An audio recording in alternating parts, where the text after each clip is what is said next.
મોઢું બગાડો છો? તને કઈ ખબર ના પડે. કેમ મોઢું બગાડો છો? તને કઈ ખબર પડે છે? તમે ગમે ત્યારે મને એવું કહો છો કે તને ખબર ના પડે.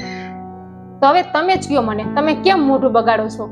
આપણે આખી રાત સૂઈ રહીએ છીએ ને અને સવારે ઉઠીને મંત્ર બોલી છીએ અને હાથ ઘસીએ છીએ ને, બરાબર, એટલે આપણા ફિંગરના પોઈન્ટ દબાય છે, એટલે આપણે સવારે ફ્રેશ ફીલ થાય છે.